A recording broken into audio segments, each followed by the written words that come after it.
The anticipation for this film is real. What can you tease for Marvel fans about what they can expect and about some of the classic characters we're going to be seeing returning as the multiverse sort of opens up?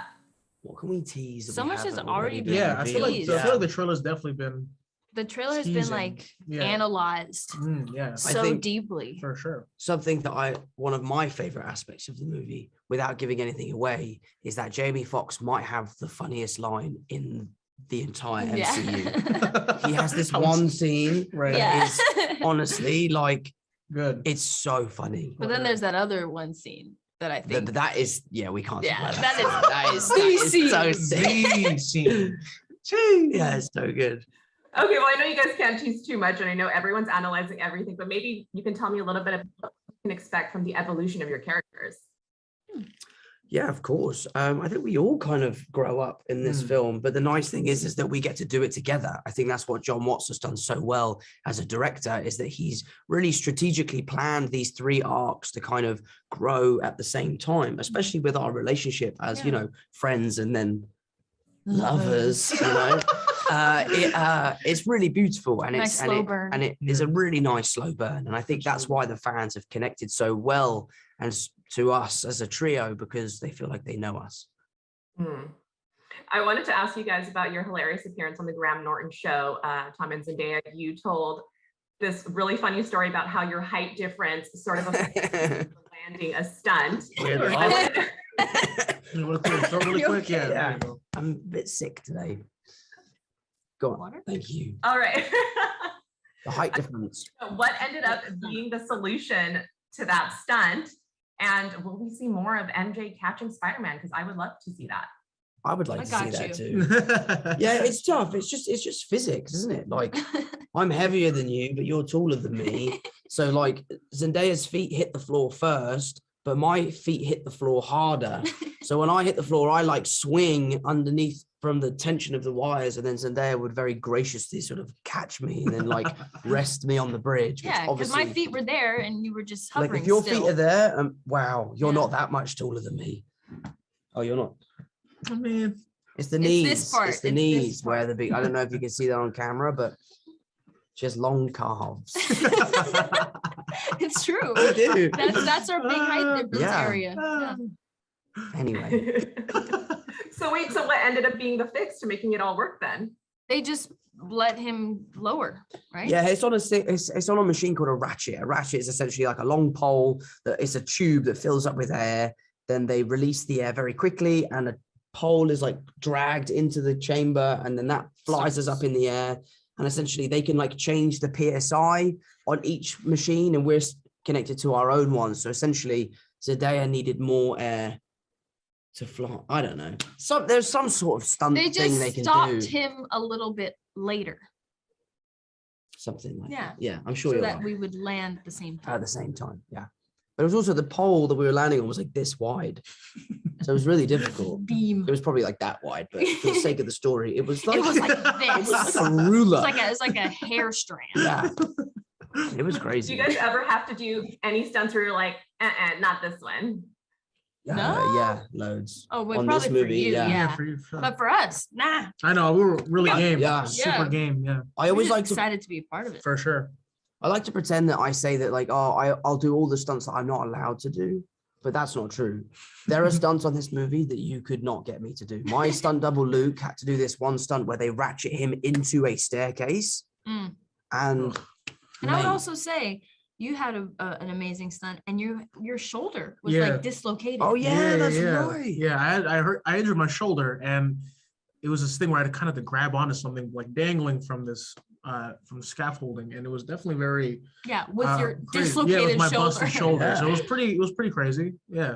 Yeah, we're not being very good advocates of George Cockle here. No, but you made sure George all Cockle is the yes, best. he made sure that I was safe. Everyone always was keeps safe. us I safe. wasn't hurt in any way. Yeah, for sure. Yeah, and you only dislocated one shoulder, so stop complaining about it. Jeez. But his shoulder was not dislocated on set. Yes, no, it wasn't. That It was nothing an to do with the outside movie. injury. Yes, it was. Right. Yeah, They took What were you care of doing? him. dumb things. Now, in this film, we see Spider-Man's identity revealed, right? And Peter Parker becomes a public figure himself now. He can't catch a moment of privacy, which I feel like I'm sure you guys can all relate to. I'm just Yeah. wondering, as actors, has a fellow actor ever given you advice, or maybe you given advice to each other about navigating life in the public eye? Absolutely. Yeah, I feel like I always ask you guys all the time Yeah. about advice, and definitely helped me a lot for sure. But I think pretty not worried about that type Yeah. of stuff sometimes. I You feel don't like let that stuff sometimes. get to you at all, do you? Yeah, I feel like I'm pretty Yeah. doing my own vibes all the time. But Yeah. We're lucky that we have each other. Yeah. You know, and I've had people, you know, Chris Hemsworth has reached out before, and RDJ is someone that I'm in touch with quite a lot. And, you know, they're always giving advice about this crazy life of fame. It can be quite daunting and tough at times. What's maybe some of the best advice you've gotten in that realm? I mean, there's the obvious advice where it's like, if people are saying nasty things about you, don't read it, but that's easier said than done. But for me, it's just about, you know, be yourself, and you know, if you're being your true self, then you can't really worry about what other people think of you. Now, you guys are some of our favorite movie besties, the three amigos. I'm just curious, what were your impressions of each other when you guys first met on that first movie? Huh. Well, I remember when I first met you at your audition, Yeah. Your and we audition tape is bonded hilarious. immediately. You You guys were remember? great. Yeah, no, it was definitely pretty crazy how we literally didn't even know each other. It And just, then immediately I was like, I like this guy. It's the one. Yeah, it was pretty amazing. Well, I feel like when I first met you at the screen test, I was like, I'm not gonna get this. I'm way too tall. Yeah. Because everybody was like, I was just the tallest one, and I was like, this is you know, But everyone was tall yeah. as well, though. Like Laura was tall, you Yeah. were tall. Mm. Like, It's I a remember risk thinking to gonna John, I was work. like, bro, what's going on here? But guess what? We walked into the room, There was and a there were chair. chairs. There was And a I was chair. like, yes. There's still hope. There's still hope. And here we are today. Yeah. Beautiful. Thank you. I'm getting wrapped really quick before I let you guys go. Zendaya, I just want to say, I know you are the CFDA fashion icon already, but you are also Access Hollywood Style Star of the Year. Oh. So I just really quick wanted to ask you about your latest look, which was this stunning vintage Roberto Cavalli you wore to Ballon d'Or. Tell me about choosing that look. I actually I was kind of going through like archive. There's like a lot of Instagram pages that have like archival pieces and kind of bring up old pieces, and that was one that I had sent to Law, and I was like, we got to do this for something. It's awesome. And Law, being the genius that he is, worked with Fausto Puglisi, which is the head designer at Roberto Cavalli, and he was actually the person that I went to my first Met with, so I've known him for That's quite a so long cool. time. Yeah. That's really cool. And they recreated that dress for me, and what was perfect about it is I wanted it for Spider-Man because it reminded me of Doc Ock, Doc right? Ock. So it's my own version of Doc Ock. That's really cool. Slash- that you do That's that. really dope, yeah. Slash like a little bit of the black and gold suit, you know? Yeah. A little reference I think there, it's but really cool. I don't do any of that stuff, and I'm going to start doing it. I actually wore this to be more like the Goblin